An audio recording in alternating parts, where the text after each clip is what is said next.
which is unusual. I don't think anybody else can claim that, but I think that's, you know, I did some good things back there for them. And if the viewers up here in the Pacific Northwest, I understand just like all the other, these tapes have been circulating around, I've understand they popped up in Florida of the Cosmic Connection, have popped up in Florida, New York, Michigan, California, Oregon, and Washington, and Idaho, I understand. I would like to give out the Happening Worldwide Network, the Billy Goodman Happening Worldwide Network, Post Office Box 72692.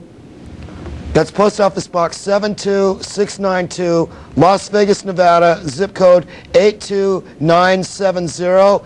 There will be the Billy Goodman Party at Rachel's in the city of Rachel in Nevada, and it will be held at the Little Alien, and that will be May 20th, 21st, and 22nd for the Welcome Home Billy Goodman Party. Is that correct, sir? Yeah, it is, but let me correct something you said about the address, and I'm glad you did that, because I gave you the address last night and it was wrong. All right. But you do have part of it right. It is the Happening Worldwide Network. Post Office Box 72692, but the zip code is 89170. That's 89170. And if you'd like to call us at the Happening Worldwide Network, you can. It's area code 702-593-3460. That's 702-593-3460. And I will guarantee that I personally will talk with you if you so desire to talk to me personally. It's one thing I've always prided myself in. I think Cosmo will vouch for that. I'm probably the only talk show host over the years that makes himself available to the listener. But I always did, and people always commented on that. I think the listener is the most important aspect. My entire career in radio, going back to my rock and roll days, when I was selected as the top rock jock in the world, the one thing that stood out in the interview was the fact that I was selected by the International Rock and Roll Monitoring League, which is a bunch of teenagers. Who best is to select you? I was not picked by Billboard magazine. I was not picked by the establishment. I was never, I can honestly say, except for a couple of times down the line, perhaps, selected by the establishment for accolades. It's always been the listenership.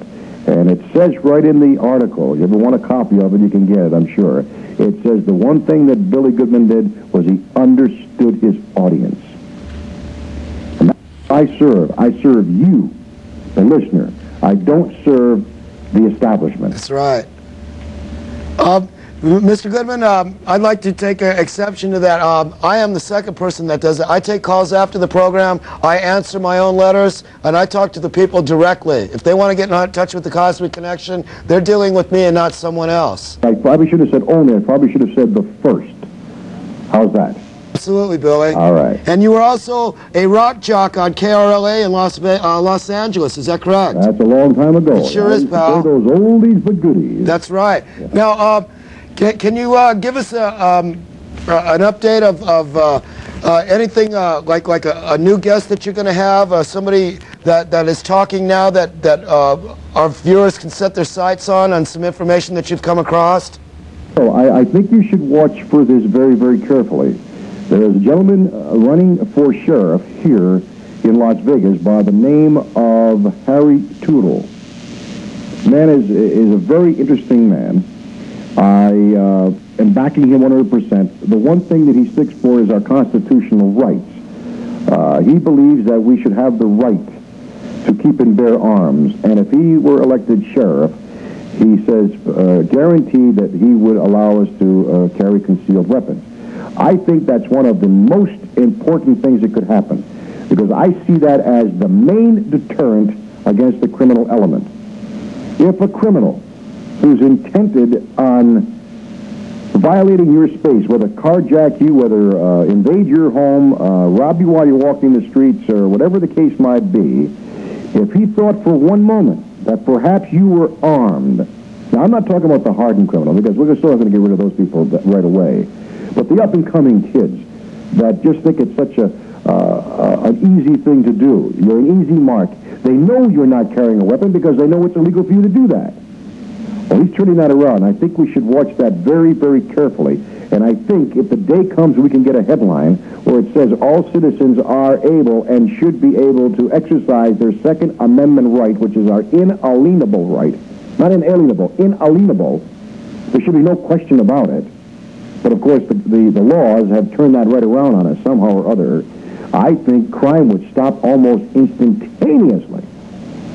There'd be no crime. There'd be no business of crime. Crime is the biggest business going. Let us not forget that the government has a built-in growing entity. They don't even have to make a criminal. A criminal is born, grows up, and turns into that. And there are many of them. And then they have the turnstile system that goes right along with it called prison. They send them there for a little while. They get better educated to become better criminals, to go out and do other crimes, and in turn we need more policemen, they tell us, in order to fight them. It's a game, ladies and gentlemen, and it's time we end that game. And the man here in Las Vegas that is willing to do that, and he does not want to call police officers anymore. They want to call them peace officers, which I agree with. Sure. That's something you can watch. Another thing you might want to watch for in '94 is the income tax. The income tax, according to a gentleman that has come forward by the name of Irwin Schiff. Remember his name, Irwin Schiff. He has served time in jail for what his beliefs are. Has come forward with a book called The Federal Mafia and says that there is no law that states that you must pay income tax. I'm here to tell you that I invited the U.S. Attorney General on my program when I had Mr. Irwin Schiff on. They refused to come on and discuss that topic. I asked the question why. They would not give us the answer. I asked them straight out. I called the IRS and I said, is there a law that says we are required to pay income taxes? They said no. Income taxes, ladies and gentlemen, are based on voluntary compliance. Of course, they play the silly game with us. And the federal mafia joins in on it because the judges get their money from the coffers, let's face it. So they tell you, when you get to court, you're found guilty. Let's not forget, they never want to give this up because it's the last bastion to finally put someone that they really want badly enough in jail of called income tax evasion. I would watch it very, very carefully. I would demand that you call your IRS office and tell them to prove to you that they have to, that you must pay income taxes. The only words that were given to me is, if you do not voluntarily comply, we will come after you. What the hell does that mean in our country? Those are the two things I think you folks really should take a close look at, because you are living in a country that's leading us to believe that we're supposed to be happy, joyous, and free. And that doesn't seem to be the way it is, does it? All right. Mr. Goodman, we have to go here. We're going to show a videotape that we've put together of some UFO, a live press conference, I believe it was, out at Roswell with Donald Schmidt and Kevin Randall. And I want to thank you for being a guest on my program today. Hello? And you folks out in there in Portland, Oregon, should really be honored to have a man like Cosmo. He has been involved with this topic for a long, long time. He's a very spiritual individual. He will not lead you astray, and that's most important. That's all I can say at this point. I want to thank you folks in Portland for listening, and hopefully you will contact me here in Las Vegas. Maybe we can put something together and get a show of mine out there in the Portland area. That's all I can say, and thanks again. Good. We're going to network here, Mr. Goodman. You and I back and forth. Keep the people up to date what's going on in Las Vegas and vice versa.